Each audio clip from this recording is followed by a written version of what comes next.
let's jump into our topics for this evening. And there's a couple of news items I want to get your guys' feedback on. And that's first what we've been talking about ever since really the Luka trade.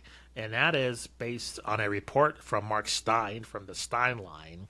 This is from him. An unidentified Dallas investor group is interested in partnering with Mark Cuban to buy the Mavericks back from Patrick Dumont, the Stein line has learned.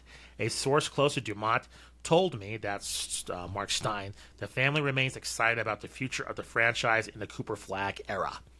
Cuban first bought the team back in 2000, and Dallas immediately made the playoffs in each of the first 12 seasons after, but ever since Cuban sold a minority stake, it's been rocky, according to Stein. Dallas traded Luka for the Lakers with Anthony Davis, and Cuban himself said he thought the trade was a mistake. The Mavericks would get eliminated in the play-in last year, but then won the lottery and had Cooper Flagg fall into their laps. This season, after a slow start, the Mavericks fired Nico Harrison and dealt AD to the Wizards at the trade deadline. Now Flagg as a cornerstone to build around, the Mavericks can start a new era.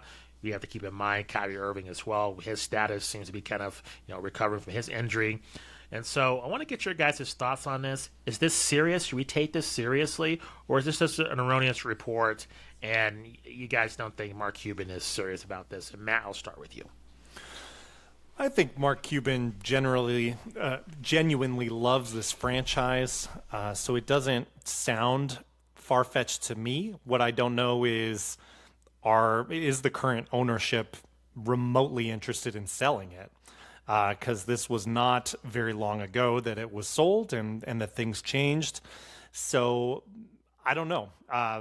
If I were in their shoes, I would probably want to wait and see and turn a prettier penny off of selling this franchise. I think that it would be... It's interesting to think about Mark Cuban returning because he's a passionate owner. He's very interesting. He's a very eccentric person. He's a great personality to have in the NBA, and I know he still circles it.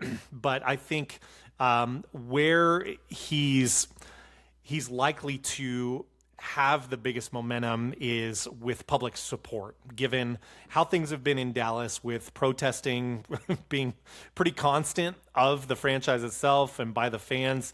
I mean, if you want to reinvigorate and make that fan base happy, aside from, hey, you've got maybe the best teenager in NBA history in Cooper Flagg to this point, it's getting Mark Cuban back in the driver's seat of that franchise, I think would return enthusiasm in Dallas. So I can't speak to the credibility of this move. Maybe Alan has more insight there than I do. But the other thing I'll say is it's swept under the rug, but there was a lot of questions about leadership and administration during Mark Cuban's tenure, especially towards the end there.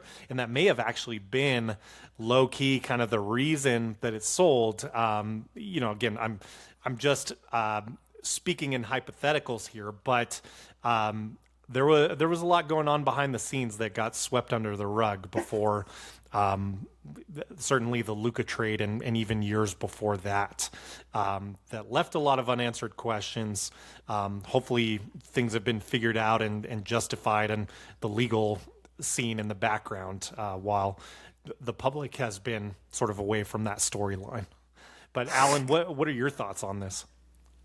Yeah, man, I agree with you. I can't vouch for the credibility of the report. It certainly sounds like something Cuban would want to do. It would certainly signal that he's not going to run for president, which he's pretty much backed off on being political for a while now.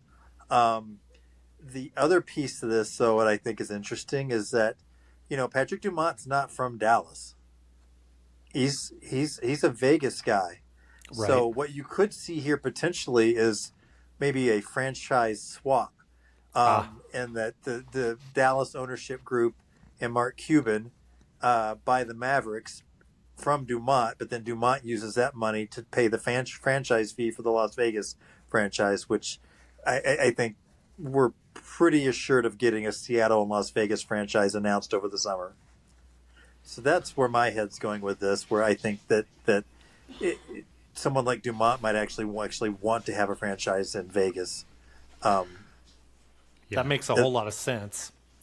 Yeah, it does. And I will say, to the credibility, I mean, if Mark Stein is reporting and saying he has sources, I mean, he is one of the most connected reporters to that franchise. So in a credibility sense, if it's coming from Mark Stein, I mean, there's almost no better source that you could have.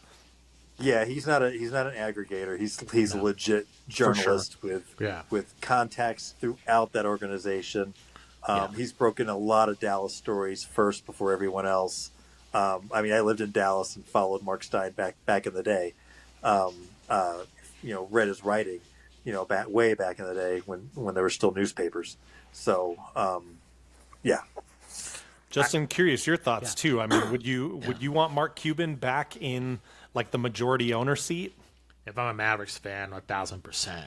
And I think with Mark Cuban, you see him on Shark Tank and you see him on these interviews on CNBC, another business channel. He has a very acute business mind, but also he loves this team. I mean, this is not an owner who is just, hey, I own this team and it's just an investment, I stay away. I mean, he loves the Mavericks. So it was very shocking to see him sell it. And I think his reactions to the Luka trade was very tempered. I think he was furious. I think he was pissed. I think he was irate with this trade, and I think he tried to keep it in. I think he showed tremendous restraint considering his past. And so I think that's kind of like, the last stone in really doing this. And also, keep in mind, too, there's been tons of rumors in terms of, getting legalizing gambling within Texas, in which they do not want to do.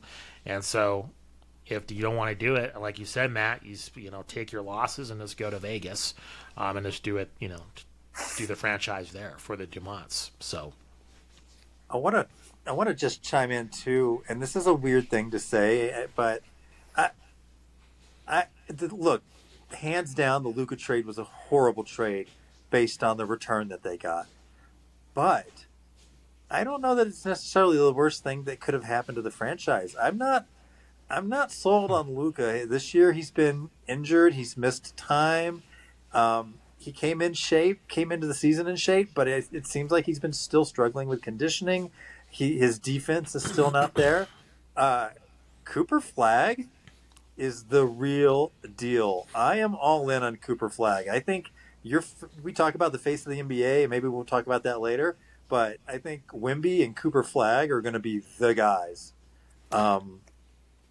Interesting. Alan, I'm with you here. I think, especially when you factor in the defensive side of the ball, which I'm glad you mentioned, there is a real chance already. I alluded to it earlier. I said, I think if you look at teenagers and the production that they've had in the NBA, Cooper Flagg is right up there at the tippy top of the pile, maybe the best we've seen in terms of the sample size we've seen of their games as a teenager and the actual production itself. And now we're at that point. He has that 30-point game streak that's been going. One of the longest we've seen in rookie history. So he's figured things out on the offensive side of the ball in the NBA too, which was kind of the concern when he was first starting this season. He's already figured that out, and he's going to continue to get better. He may be a better player than Luka when it's all said and done. And I think that is something that even approaching the draft and even at the start of the season, you would be laughed at if you had brought up that point. But I think he's shown it now that I'm not saying it's going to happen, but the potential is there. I could see it, of course, barring, health and those kinds of circumstances. But just if he's able to play, he may have a better career than Luka. On the Kia rookie ladder, Cooper Flagg is first, averaging about 20 points a game, 6 rebounds, 4 assists. Con Knippel is second. We've talked about him and his season.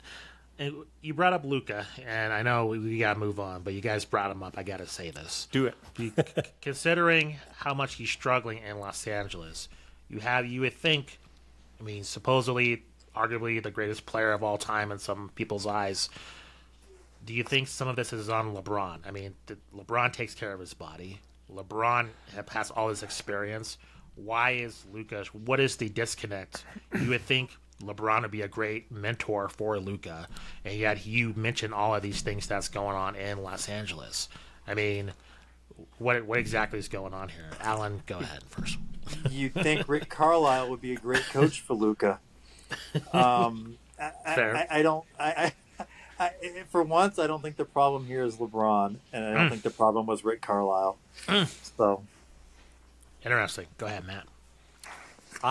Well, I think you have your max players play very, very little defense on the Lakers, and I think that's been the problem for a long time. Luka didn't solve that problem. Luka keeps the Lakers interesting for the future.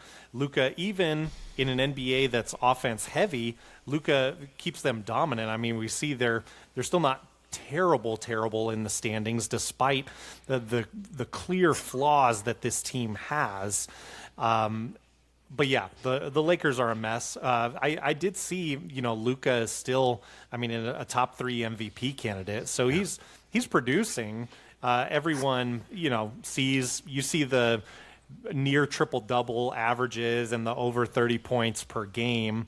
But this is something in this era, this scoring rate, this pacing where, Trae Young, he puts up numbers, but that does not tell the full story. Your offensive production now is inflated.